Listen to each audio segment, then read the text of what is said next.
Hi, Wade Baldwin here, and today I wanted to talk to you about the chasm, or often referred to as the hole inside some of us that is just, it seems impossible to fill.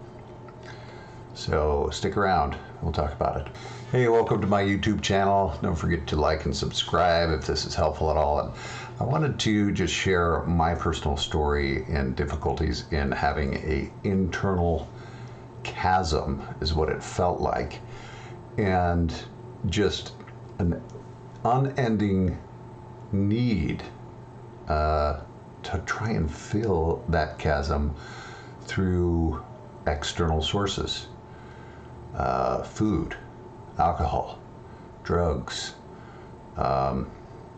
love and attention from others. And hopefully, I'm not coming from any sort of professional capacity here, especially from a medical standpoint. If you are suffering from depression, addiction, I urge you to get help like I did. So with that, the internal chasm and my unending need to fill that, what I thought was just a black hole inside of me, and nothing seemed to fill it.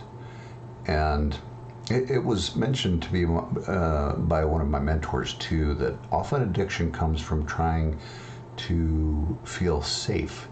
And in learning a lot about my own addiction, it's called the reptilian brain, if you will. The frontal lobe basically shuts down.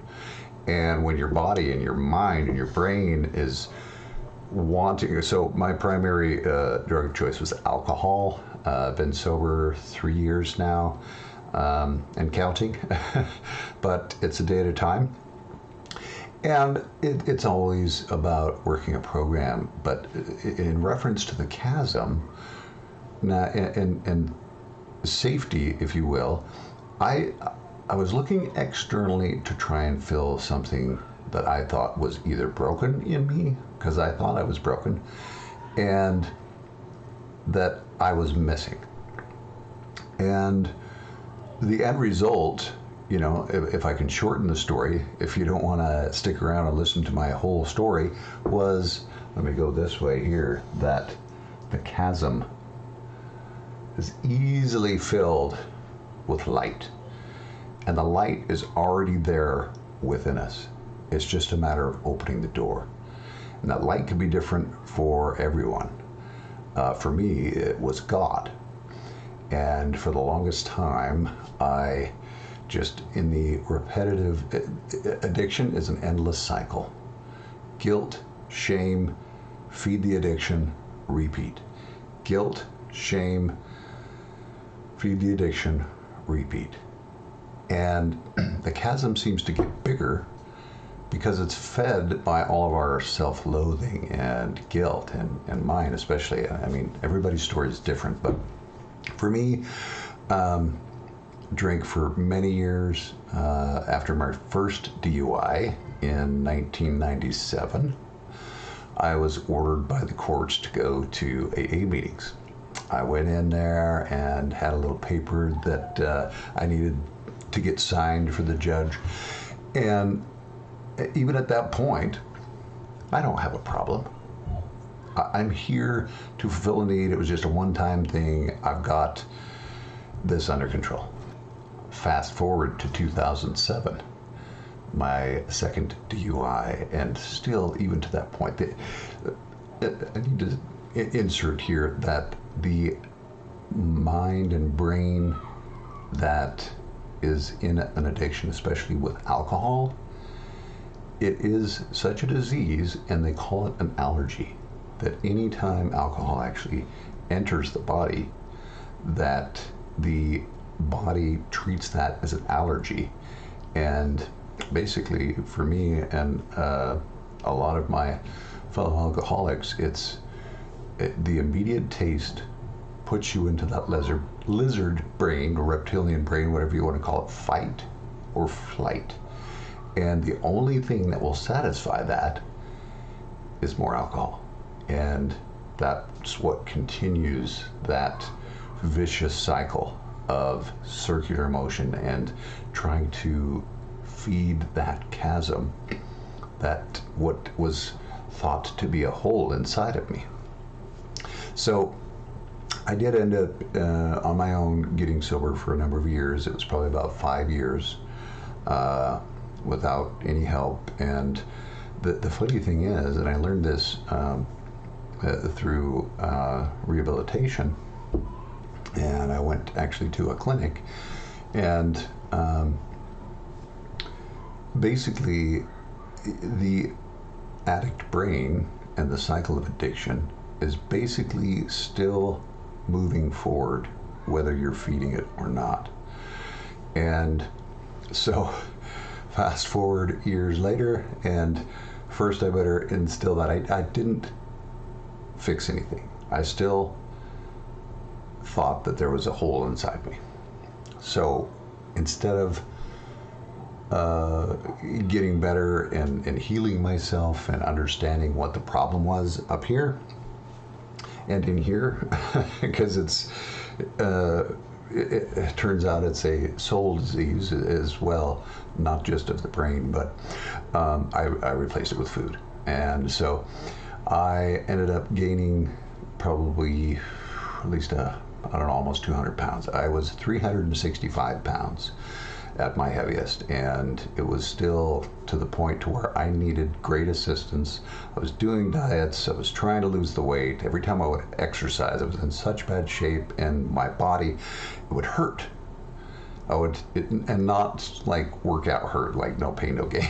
This was like physical pain, where I would get injured, and just nothing was working. So I ended up getting a gastric bypass, changing my lifestyle, and at this time ended up getting some life coaching and self-development, and was working towards getting better and improving my life. And then was on a business trip and decided, I haven't had a drop of alcohol in a long time. I can handle this with no problem. Some social drinking, and it didn't take very long, because as I mentioned, the addiction and that cycle and the power of that disease was still moving forward whether I was feeding it or not. And so it didn't take very long for me before I was a non-functional alcoholic. I was at the point of the risk for me at that point, and the decision, the weight of it. Thank God for my wife, because she came to me and said, look, you've got a choice to make. You either quit drinking, or me and the kids are leaving. And I was on the verge of drinking while working at the same time, so I would have ended up losing my job had I continued. And had I continued past losing those things, I'm sure it would have gotten worse, and more than likely I wouldn't even be alive today.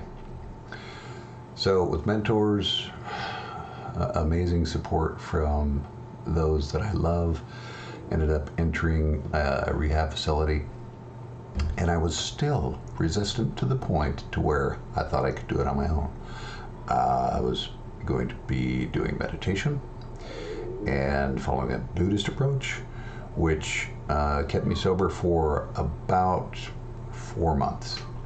And without the proper support system, and without forming the right relationship with God, I did still not have that light inside to fill the chasm and recognize that the chasm isn't even there. Finally entered round 2 in rehabilitation clinic, and I was ready to do anything at that point. I knew and was finally ready to admit I am completely and 100% powerless over this. I have to turn to something bigger than me. And the funny thing is I grew up with a pretty strong relationship with God. I recognized that all I had to do was crack. All I had to do was crack that door and say, God, I'm done. Help me. I'll do anything. I need the support system. And once I started working my program and strengthening my relationship with God, I recognized that the light was already inside. I just had to open the door. And sure, it expanded, but the difference being that, okay, I had created the chasm. It wasn't a hole within me. The problem was I was looking for external sources to try and feed my soul. The problem is through the power of meditation and rehabilitation and learning and working a program, I recognize that the light and how happiness is truly achieved is the light is already around us, within us, and until the self-introspection happens to the point that, one, it's okay to not be okay, and recognize that and admit it when it happens.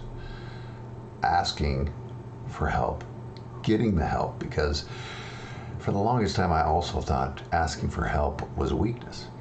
It's actually the biggest strength anyone can have, because without asking for help, number one, you can't do it alone, and number two, that help helped me recognize that I have already within me the ability to strengthen my soul and recognize that God is already in here. It's just a matter of forming that connection and having that relationship. Sobriety is the best blessing. I have my family. I have a wonderful job. I have amazing kids, and I can be present with them now.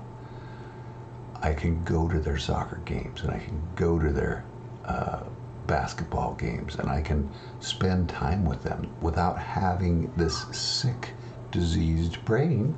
And it's always going to be there. That's why it's a matter of continually working a program. But achieving happiness is just something I thought I would never find when I was active in my disease.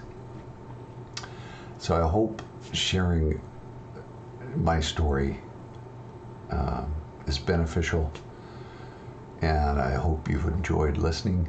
And again, urge you, if you know someone who has a problem, if you think you might have a problem, reach out for help and offer a helping hand. There is a better way. Thank you.